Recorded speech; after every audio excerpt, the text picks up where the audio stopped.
In today's video, we're going to discuss 15 phrasal verbs that are really common in small talk, especially small talk at work, professional and business small talk.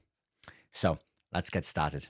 Our first phrasal verb today is to be called in, and that is when you are asked to do something.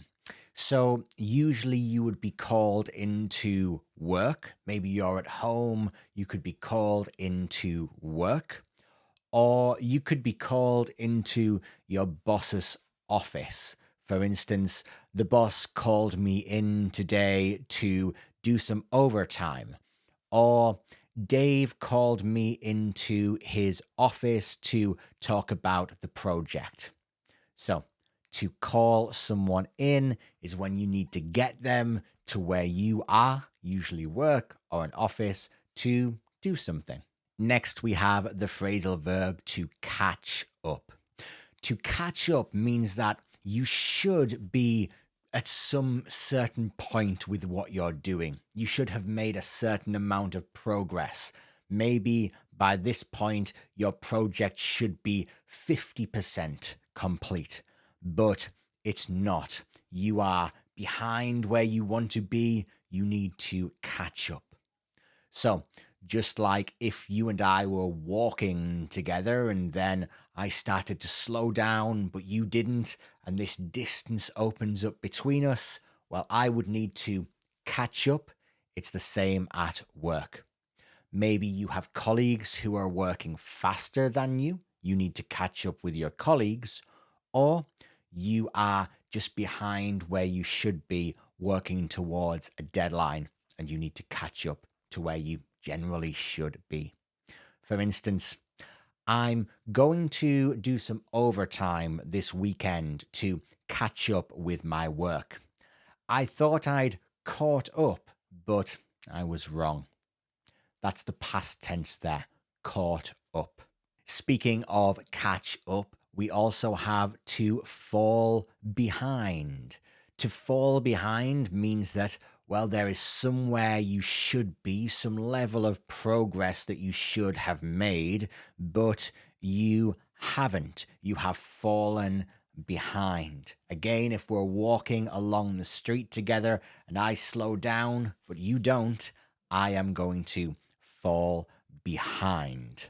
So at work, maybe I should be 50% done with this project by now, but no, I have fallen behind, and that means I need to catch up. So you definitely don't want to fall behind at work. Let's talk about the phrasal verb to give up. To give up. So to give up means that you decide that it's not possible anymore. Whatever you were trying to achieve is not possible. Maybe you've been trying to call a client or a customer or a colleague all day. You've been calling them every hour since you arrived at work, every few minutes, and no, I give up. I'm not going to achieve this goal. Or in the past tense, I gave up trying to call Dave. I don't think he ever answers his phone. Another phrasal verb with give is give in. If someone is trying to convince you to do something and you keep saying no, keep saying no, keep saying no, and eventually you say, okay, yes, I'll do that thing, then you give in. For instance, Emma has been asking me to go to this conference for weeks, and I've finally given in and I've bought a train ticket, so I'm going. In fact, I gave in last night at about 4 p.m. I was just tired, so I gave in and said I'd go to the conference. Let's take a look at the phrasal verb to get back to someone. To get back to someone. To get back to someone means to respond to a message or reply to their message. If you send me an email saying, hey, Chris, can you help me with this thing? And I don't answer you for a couple of days, maybe my response would say, I'm sorry it took me so long to get back to you. I've been meaning to get back to you for a couple of days now. Or in the past tense, I finally got back to Dave with the information that he needed. Let's take a look at the phrasal verb figure out. If you figure something out, then you solve a problem. Usually a problem that is really complicated with lots of different things to think about. For instance, I finally figured out how to use this new piece of software. It's been confusing me all week. I've been trying to figure it out all week, and I finally figured it out.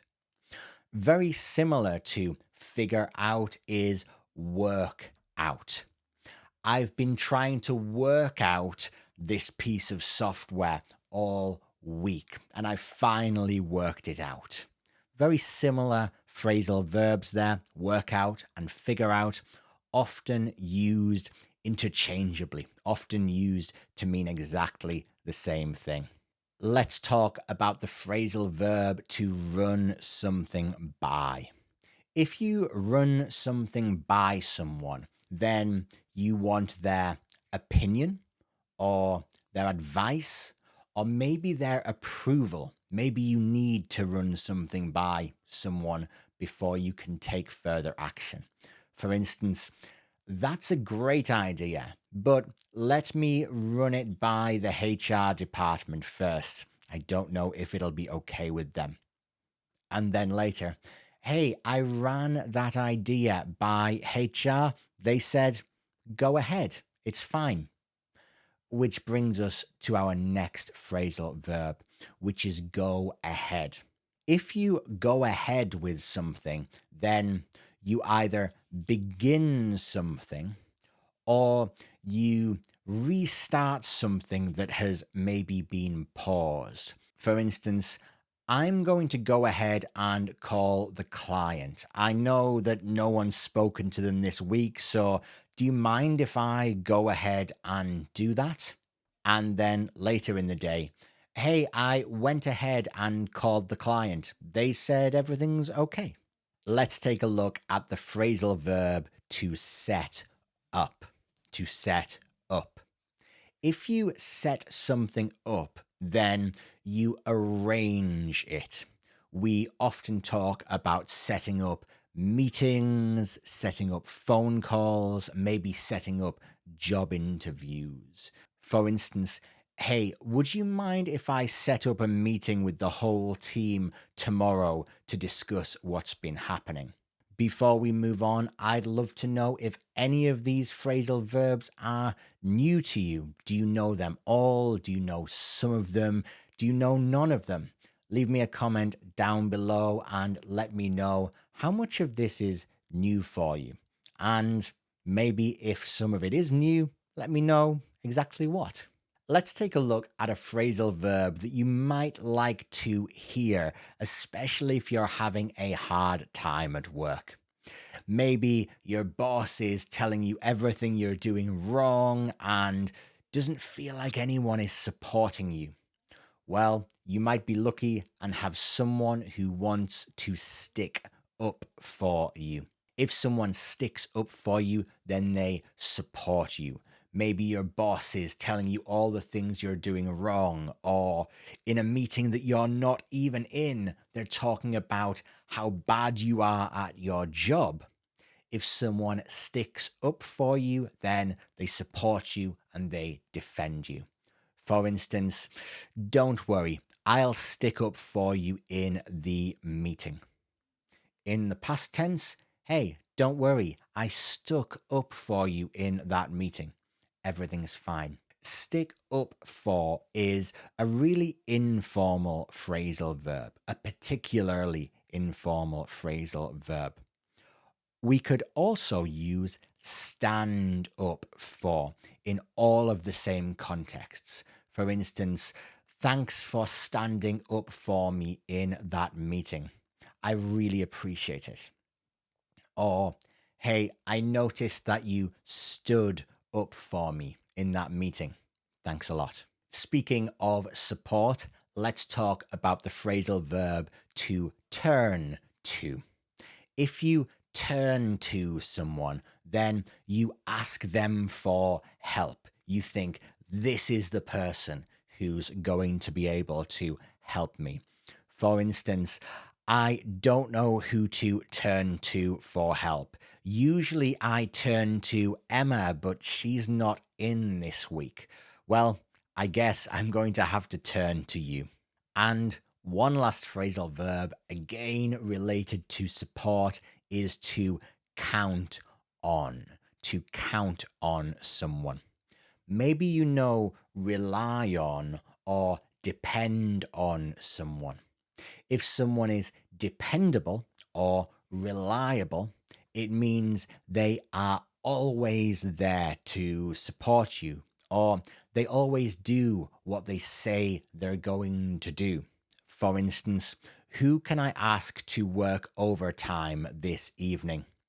I'll ask Michael. He's really reliable. I can always count on Michael to do a little bit of extra work. If you would like to book some of my time to work one-on-one with me to improve your English on a video call, then feel free to leave a comment down below and I'll reply to you with a link as to where you can do that. If you are interested in seeing the kind of work that I do every single day, helping international English speakers to improve their English, then feel free to check out this video here where I break down and analyze the English skills of Bruce Lee, the actor Bruce Lee. And I'll see you next time. Thanks a lot, everyone.